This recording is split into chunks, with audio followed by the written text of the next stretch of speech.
Kia ora everyone, you're watching this video because you are doing the 1.4 exam, and this video was created to help you with your study, with your revision, and give you some more guidance about how to achieve merit excellence. If I were you though, I'd recommend watching the entire thing multiple times. Listen to it while you are doing the dishes or vacuuming or doing something around the house or going for a walk. Just keep it on repeat so that you can really ingrain this information into your brain, and also keep on going by writing practices and marking it against the marking schedule. And yeah, I hope you find this video very informative, and good luck, kia kaha, and enjoy the video. How to be a pro at 1.4, a study guide by Miss Mackenzie. The objective of this video is for you to feel better prepared for the 1.4 exam, and for you to understand what is required for you to get an achieved, to get a merit, and to get an excellence. This is what the assessment looks like. It's a new assessment. The title of it is Demonstrate Understanding of Significant Aspects of Unfamiliar Texts. To get merit, you need to be convincing, very important. And to get excellence, you need to be perceptive, also very important. But we'll delve on about what this means a little bit later. So, what's the point of this exam? The point of this exam is that it is worth 5 juicy credits, which is very important for some of you. And for some of you, it's not so important because you've already got your literacy, but for some of you, it's very, very important. It allows you to better understand a text without studying it, because you get the skills that you need. You know your language features, you know the deeper meaning, how to look for all this purpose. And lastly, it gives you the skills to create meaning, which gives you the foundation of what is required at level 2 and level 3 if you continue on with your path in English. How the exam will look. It will look very similar to your derived grade exam in that there are 3 sections.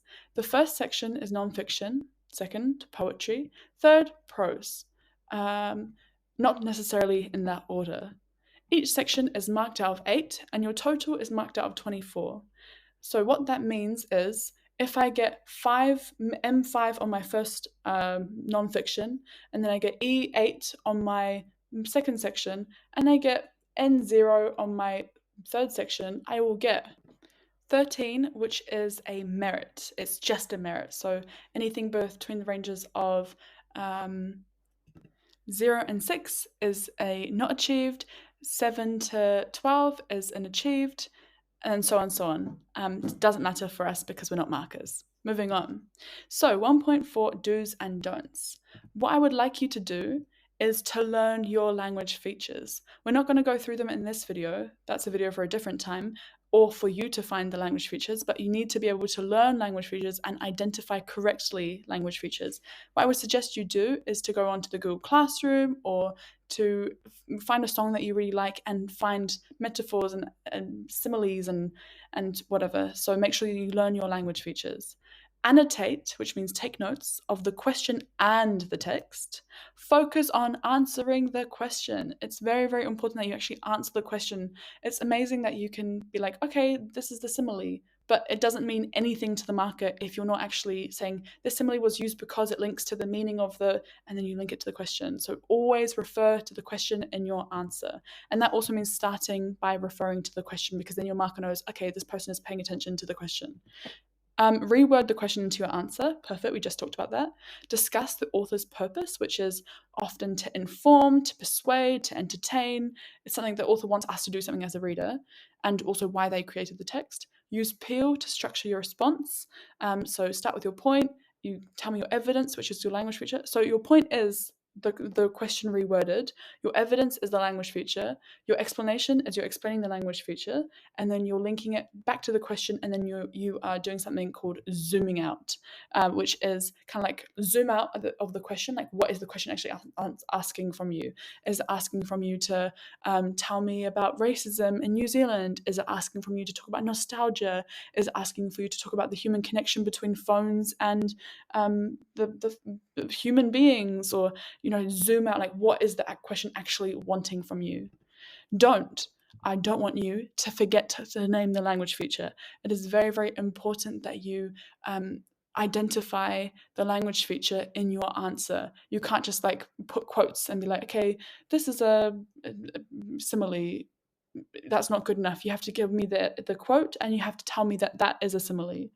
Don't be informal, so don't say, I can't think of any language features, or I don't know what that language feature is in your writing. Keep this as an essay, keep it formal, because your marker doesn't know you, you don't know the marker, keep it formal. Don't write a little, write a lot. Use all the space that is given to you. Make sure that if they've given you 2 pages for writing, make sure you use every single one of those lines.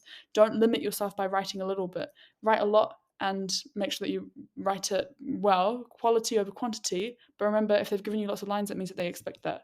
And don't give up. So let's go through an example together. Tihei Mauriora by Hinere Dus. Strange thing happened today. Applied for a flat in Mauriora, got knocked back because I'm Maori. Funny that. Hell, I can't even speak the lingo. Don't even know my Maori tanga, whatever that is. Once I spoke Maori, but the teacher slapped me and made me learn Pākehā so hard, and respect Pākehā so hard, and be like a Pākehā so hard. I'm real good at it now. Got papers to prove it too. Yet I still couldn't get this flat, 'cause I'm Maori. Funny that.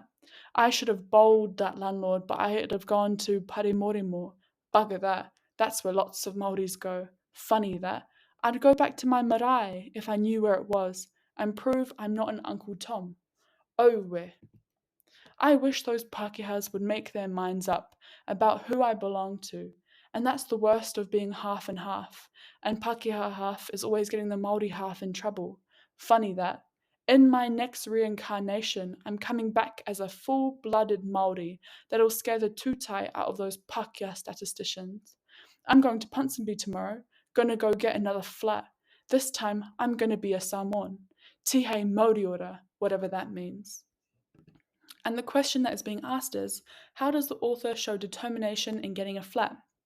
You may consider how the author has used a point of change, tone and atmosphere, and repetition.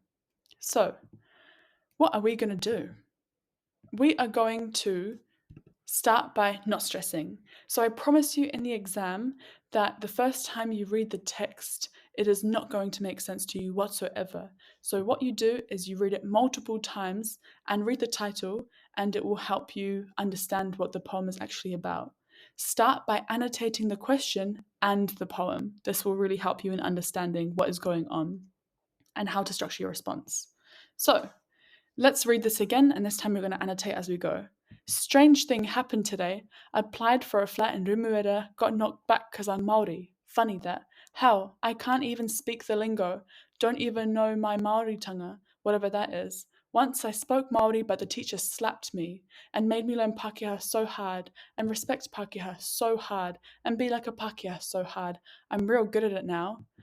Got papers to prove it too, yet I still couldn't get this flat. 'Cause I'm Maori. Funny that. I should have bowled that landlord, but I've gone to Parimorimo. Bugger that. That's where lots of Maoris go. Funny that. I'd go back to my marae if I knew where it was and prove I'm not an Uncle Tom. Oh, weh. I wish those Pākehās would make up their minds about who I belong to, and that's the worst about being half and half, and the Pākehā half is always getting the Māori half in trouble. Funny that. In my next reincarnation, I'm coming back as a full-blooded Māori that'll scare the tūtai out of those Pākehā statisticians. I'm going to Ponsonby tomorrow, gonna go get another flat. This time, I'm gonna be a Samoan. Tihei Mauriora, whatever that means. So, now I'm going to annotate the question. The question is, how does the author show determination in getting a flat? What is determination? I'm going to say not giving up, is that shows determination. You may consider how the author has used a point of change, tone and atmosphere, and repetition. So, what does the question actually want from me? So, I'm going to start by writing my response by addressing the question directly. The author shows determination in getting a flat by using language features such as repetition, tone, and others. See how I'm using the language from the question in the bullet points? The author wrote this poem to express his determination in not letting a racist system get him down. The author shows determination in this poem by opening with the beginning sentence, strange thing happened today. The word strange is an adjective, and he uses this because he wants to describe the event that has happened. He was unable to get a flat in Remuera. We later learn that it is because he is Maori, which is shown through the statement "'cause I'm Maori." This is colloquial language or slang, which is used to show that we are friends with the author. This shows that the tone, referring to the question, of the author is informal and relaxed. The author is upset that he has been rejected from the flat that he has applied to. This shows why he is determined, because he was rejected, but he didn't let it get him down. In life, Maori and Pacific people face many obstacles because of their race, but they also show determination because they don't let things like this let them get them down. And see here, I'm zooming out. Halfway through the poem, there is a point of change, and the author shows determination by continuing to apply for a flat, but this time in Ponsonby. The first flat was in Mauriora, a notoriously white area, but this time he is going to apply for a flat in Ponsonby. Interestingly, one of the names is in Te Reo Māori and the other is in English. The author shows determination towards the end of the poem by writing in future tense, "I'm gonna go get a flat tomorrow." This shows how determined he is and that he will not give up until he finds a place to live.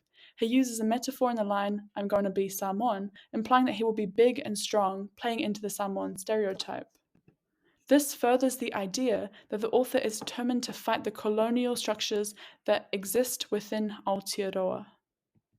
To conclude, I've written the wrong two there. To conclude, the author shows determination in this poem because Maori and Pacifica have to be determined to live in this society. We live in a society that discriminates against people when applying for flats, going to school, going through the justice system, applying for jobs, etc. This poem was written to make the reader aware of everyday difficulties for Maori and Pacifica. So I'm finishing it there with the author's purpose. So this is the marking schedule. To get achieved, I need to identify aspects of the question. So I need to address the question. I need to explain one or more significant aspects, which is the language features, and I need to show how they create meaning. So I have to understand the question, I have to use specific details from the text, and I have to address the question and kind of like understand what is going on. For merit, I need to show how two or more aspects work together. That statement is very important, work together. And I need to include relevant details, like don't talk about a repetition if it's not used, And for achieved, I need to show perceptive understanding, which is explaining how texts have been used, how the aspects are used deliberately on purpose to create meaning, which means I have to talk about the writer's purpose and zoom out and look at the wider context, like what is going on, why was this written, and talk about society, talk about the world, and then again, I'm using relevant details. So this is what the marker will use when they mark your work. So finishing advice. Have a go at writing your own answer, and when you finish, use the marking schedule that I've just given you to mark it. Are you being perceptive? Are you being convincing? Are you showing how your language features work together? Are you linking to the wider context? Make sure you keep addressing the question. This is very important and it's very easy to forget, but remember the whole reason that you're writing this is because you are showing your response to the question, not just talking about language features. That's not enough. Stay calm in the exam, and it's okay to not understand the text the first time you read it. Just keep reading it, read the title, read the little information under the title. That will really help you. Do not give up. Attempt every question. Email your teacher if you have any questions. And last but not least, kia kaha and good luck for your exams. Peace out. If you watched this far in the video, comment below.